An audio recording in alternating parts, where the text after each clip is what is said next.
Did you know that unintentional injuries are the leading cause of death for Canadians between the ages of 1 and 44? The Canadian Red Cross offers a wide variety of first aid and CPR training courses. The skills you learn from first aid and CPR courses are applicable in your daily life, both at home and at work. Have you ever performed CPR? No. Have you ever performed first aid? No, only on a dummy in gym class last year. Have you ever been too scared to perform first aid? Always. I'm very terrified. Have you ever relied on somebody for first aid or CPR? Well, I hope I could rely on someone who is around. Have you ever taken a CPR or first aid course? Yes, in gym class last year. Do you think first aid and CPR training is a necessity to have in Brantford? Yes, it is. It is in Brantford, especially at the Gretzky Center, because you could drown in the pool. Do you think everybody should have CPR and first aid training in Brantford? Every single person? Yes.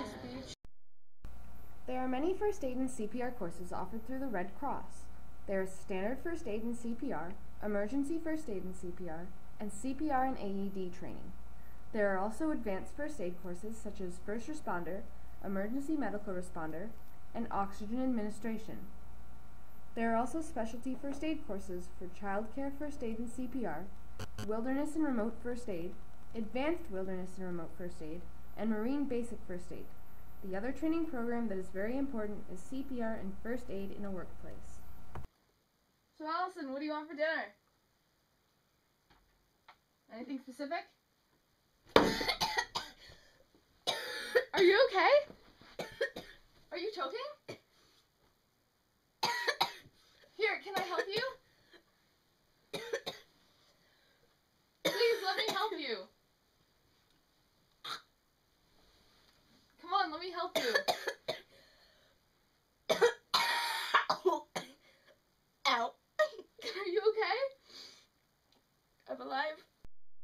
On September 8th, 2012, it's World First Aid Day. This is an annual campaign to promote the importance of first aid training in preventing injuries and saving lives. Also, the month of November 2012 is CPR month. This is the month where the Canadian Red Cross challenges everybody to get the certification they need to save a life. As you can see, in this situation, we have somebody unconscious. If you see somebody unconscious, you have to check for fire, wire, glass, or hazards. As you can see, there is fire and hazards. So this is not a safe situation for a rescuer to be in. In this situation, all you can do is take out your cell phone, call 911, and tell them that there is an unconscious victim. 25 people took the survey I created. 19 out of 25 people said that they had CPR and first aid training. 9 out of 25 people said that they took their training with Red Cross. 8 out of 25 people said that they had had to use CPR or first aid on someone. For the last question on the test, where I asked what CPR stood for, 21 out of 25 people said cardiopulmonary resuscitation, 3 out of 25 people said cardiopulmonary rejuvenation, and 1 out of 25 people said cardiopulmonary rescue. The correct answer was cardiopulmonary resuscitation. Once you have called 911, you can start chest compressions until the ambulance arrives. 1, 2, 3, 4, 5, 6, 7, 8, 9, 10, 11, 12, 13, 14, 15, 16, 17, 18, 19, 20, 21, 22, 23, 24, 25, 26, 27, 28, 29, 30. And then you follow with 2 breaths. Breath, breath. And then you reassess.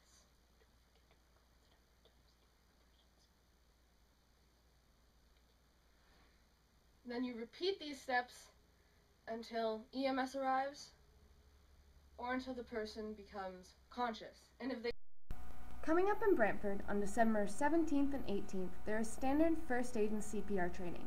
On December 17th, there is also emergency first aid and CPR training. And also on December 17th, there is CPR and AED training. perform CPR? Yes. Have you ever performed first aid? Yes. Have you ever been too scared to perform first aid or CPR? Yes, because the guys aren't the bones sticking out of the arm. Oh. There's a Red Cross Rescue Award to acknowledge the efforts of non-professional rescuers and off-duty first responders who go out of their way to save a life, prevent further injury, and/or provide comfort to the injured. As well, Red Cross recognizes children who, without training, provided help. Success in the rescue is not mandatory. Have you ever performed CPR? No. Have you ever performed first aid? Yes, lots. Have you ever been too scared to perform first aid? Once I witnessed a car accident and there was a lot of blood, and I'm not a blood person, so I still did it, but it took me a second to think about it, to commit to doing it, because there was a lot of blood, so. Have you ever relied on somebody for first aid or CPR? Yes, I choked one time in Hess Village, and my girlfriend had to do abdominal thrusts on me, and then a stranger came in and took over because it wasn't working initially, so. Have you ever taken a CPR or first aid course? Yes, I'm an instructor for them, so I've taken lots. Do you think first aid and CPR training is a necessity to have in Brantford?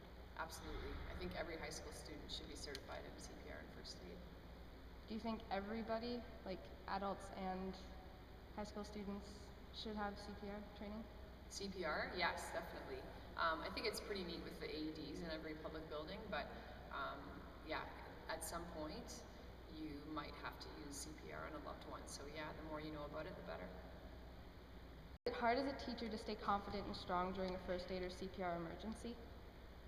I think the more knowledge we have, the easier it is to be confident, which is why, different first aid companies like St. John's and Red Cross, they do, mandatory research, because, we get stale and we forget. But with phys ed, we see a lot of injuries, a lot of athletic injuries, so we do tend to stay on top of it, maybe more so than someone who is in another department who maybe wouldn't deal with first aid as often as we do, so. And is there anything else you want to add about first aid or CPR? No, I just think it's, even if you aren't confident performing first aid or CPR, the more you can know about it, the more you might even be able to assist someone in helping them perform something that's useful and life-saving.